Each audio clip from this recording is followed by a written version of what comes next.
माध्यमातून मोबाईलच्या माध्यमातून सर्व आपल्याला ज्ञात आहे। एक सक्षम उमेदवार उद्धव साहेबांनी हिंगोलीसाठी दिलाय, पण आपलं कर्तव्य, आपलं म्हणजे तुमचं आमचं कर्तव्य, सगळ्या महाविकास आघाडीच्या घटक पक्षांचं कर्तव्य की आपल्या उमेदवाराला जास्तीत जास्त मतदानाने आपल्याला कसं निवडून आणायचं।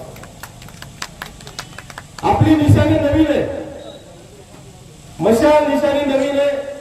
आपलं आव्हान हे की हे घरोघरी प्रत्येक मतदारांपर्यंत, प्रत्येक शेतकरी बांधवापर्यंत, माझ्या माता भगिनीपर्यंत ही निशाणी आपली पोहोचली पाहिजे। आपलं नशीब, आपली निशाणी ही एक नंबरला आहे। आपल्या उमेदवाराचं नाव हे मशीनवर एक नंबरला आहे, परंतु याचबरोबर 3 मशीन असतील हे पण आपण लक्षात घ्यायला पाहिजे, कारण उमेदवारांची संख्या जी आहे ती बऱ्यापैकी जास्त आहे। त्यामुळे आपण जर सांगतो की 1 नंबरचं बटन दाबा, पहिल्या मशीनचं 1 नंबरचं बटन असं आपल्याला सांगायला पाहिजे। दुसरी गोष्ट, आता हे गमच्या याच्यावरची मशाल आहे, अशी साईज मोठी दिसते बघा, परंतु बॅलेट मशीनवर कशी मशाल दिसणार, ती अशी दिसणार 1 नंबर आणि छोटीशी बारीकशी अशी मशाल आहे। मग आपले बरेच मतदार हे वयोवृद्ध आहेत, शिकलेले नाही, कोणाला वाचता येत नाही, कोणाला बरोबर दिसत नाही, किंवा बूथवर तिथं बरोबर लाईट नसल्यामुळं निशाणी बरोबर दिसेल की नाही सांगता येत नाही। मग आपण ही निशाणी घरोघरी जाऊन कसं सांगता येईल की ही मशाल अशी दिसणारी आहे, हा फार महत्वाचा आहे।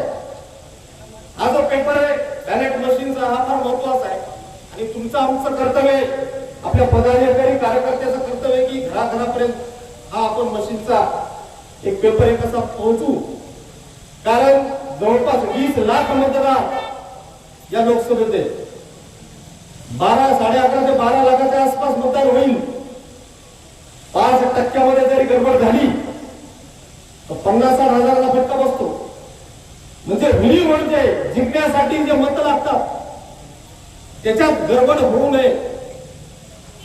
त्यांची निशाणी विरोधकाची जुनी आहे, ते फायदा घेण्याचा प्रयत्न करतील।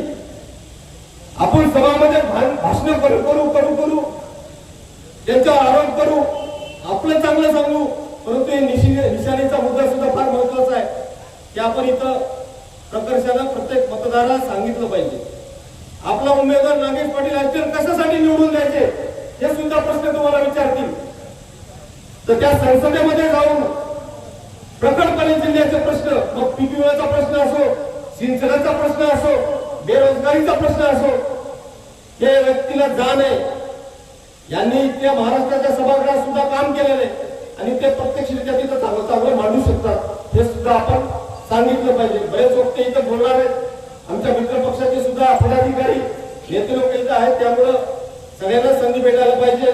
मी माझं आवर्त घेतो, एकच विनंती करतो की येणाऱ्या 26 तारखेला नागेश पाटील आष्टीकर या आपल्या महाविकास आघाडीच्या उमेदवाराला आपण निवडून द्यायचे, मशालीच्या समोरचं बटन दाबून त्यांना प्रचंड मतांनी विजय करायचे, असं मी आमच्या शिवसेना उद्धव बाळासाहेब ठाकरे पक्षाच्या वतीने इथं जाहीर आवाहन करतो। थांबतो। जय हिंद, जय महाराष्ट्र।